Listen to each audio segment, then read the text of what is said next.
Hey there guys, this is Obsidian Chill. We got another video for today, and I'm not really sure what to cover in this video. So what we're looking at is the first half is going to be the Rising Hades duo, and the second half will be the Themyscira Divided, both Elite the duo and Elite Alert, a part of Save the Universe. So Save the Universe released on August the 10th. This is a part of Content Set 1, which runs till August the 10th through 23rd. In addition, I'll have a video on the Gods and Monsters right later, but the main point here is the reason why I mentioned that I'm not sure what to talk about is that we've already seen this not too long ago either. So Rising Hades and the Themyscira Divided Alert were both a part of the content set for Amazon Classics, a part of Save the Universe September 2021. So it's been only a couple of years since we've had the exact same instances both times.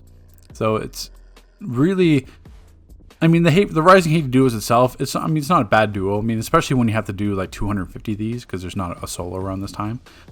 If you're going to have to, well, you don't have to do 250 elite ones, but just the duo in general. It's certainly going to be much better than the Pub Crawl duo, which will come in the Content Set 2. The Pub Crawl duo is much longer. It has a much longer beginning. There's more cutscenes. Well, I mean, there's a lot of cutscenes in this one too, but I mean, you can get this duo down to probably less than 3 minutes with 2 good DPS. So certainly, if you want to farm that feat, this is going to be the time to do it.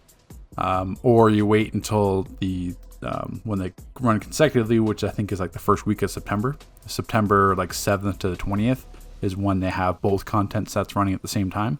Probably the homecoming event at the same time too. But certainly, if you want to get your feats, this will be the one to farm. Much more straightforward. Pub Crawl duos. I mean, the Pub Crawl duo is really easy too. I mean, all you're doing is killing a cat and Shazam.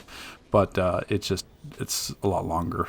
I think that'll be probably 6 minutes or so, 6 or 7 minutes. And this will be 3 or 4 minutes. And both duos are pretty much impossible to fail with a pug. But we'll skip to Themyscira Divided at this point.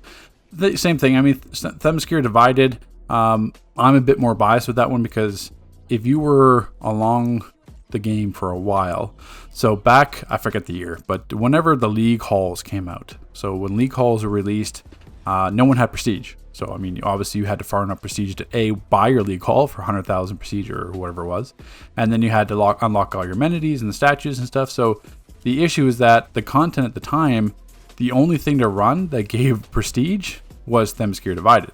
So the people around at that time, or the players playing, probably ran this raid hundreds and hundreds of times to farm the prestige to be able to unlock your League Hall and everything else. So you've seen this some players have seen this alert just blindfolded they could play it. Just like with me, I ran Gates of Tartarus so much way back in the days in 2012, 2013, I could really run Gates of Tartarus blindfolded.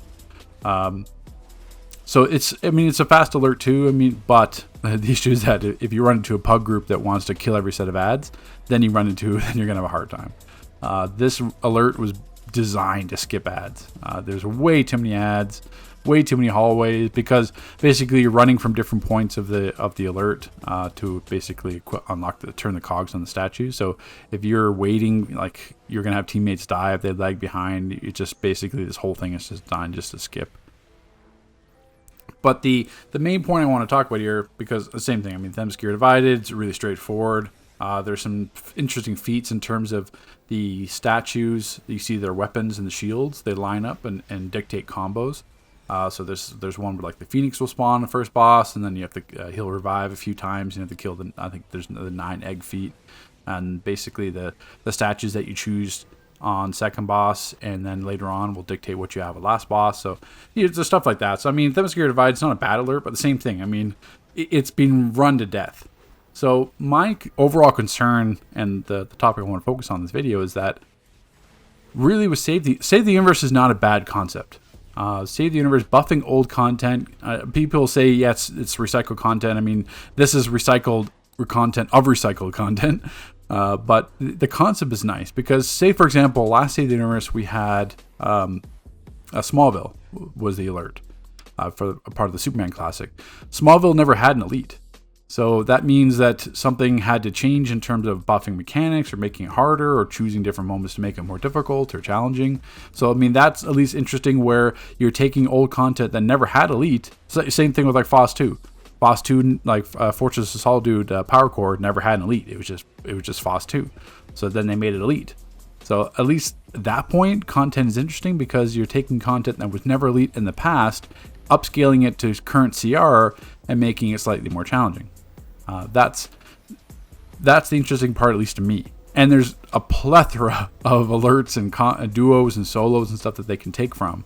I don't really care about the focus of being on like, so this focus is like Amazon Classics, the next focus is like Justice League Dark Classics. I don't care about that. I don't really feel like that should be a focus for anything. I mean, I understood the original concept for Save the Universe was going to be Batman, Wonder Woman, and Superman Classics. That made sense, but I mean, at the same time, that doesn't need, it's Save the Universe. It doesn't necessarily have to be dictated by, themes. I mean, you could certainly do a Lantern theme. There's tons of good Lantern theme raids, but whatever, forever the case, whatever they decide to make those themes. But it's completely not necessary. For the content-wise, when you take raids that were already Elite in the past, like say Gods and Monsters or Throwing the Dead, yes, it's nice because if like Dark War Factory was another one. So if it was already a difficult Elite raid, bringing it up to current CR is also interesting as well. But then you have to make sure you're picking the right raids so they're not just completely boring. So what I'm driving at here is that I do not understand why DC does not just have a poll or, some kind of post on the forum saying, what raids do you want to see a part of Save the Universe? It can't be that difficult to upscale. You're just basically changing up, increasing CRs, health pools, stuff like that. They're not creating new mechanics. But there's no reason why they couldn't have said, hey, game, like we're doing Save the Universe or Save the Universe 2023 is coming. What raids do you want to see a part of that? Or what solos or what duos? That's a very easy list they can narrow down. And then at least the community is happy. Then at least, well, not necessarily everyone, but at least the community is engaged enough. Said, okay, we chose this content, now we get to run it. Instead of at this time when the game desperately needs new content, we're in a huge content lull, which I understand because of the staffing issues. But then you pick recycled content of recycled content. So we've already done Rising Hades, we've already done Themyscira Divided. So the only new thing is going to be Pub Crawl, Gods and Monsters, Fellowship of the Arcane is not too bad, but same thing. Fellowship of the Arcane was already Elite, Gods and Monsters already Elite. I would almost rather have Olympus Elite because then Olympus Elite was a little bit different at the end with the Golden Eagle. So really, it's just another swing and a miss. There's so much opportunity for Save the Universe, but it's just for whatever reason, they don't want to involve the community on that. So we'll see in the next video. It's going to be Gods and Monsters.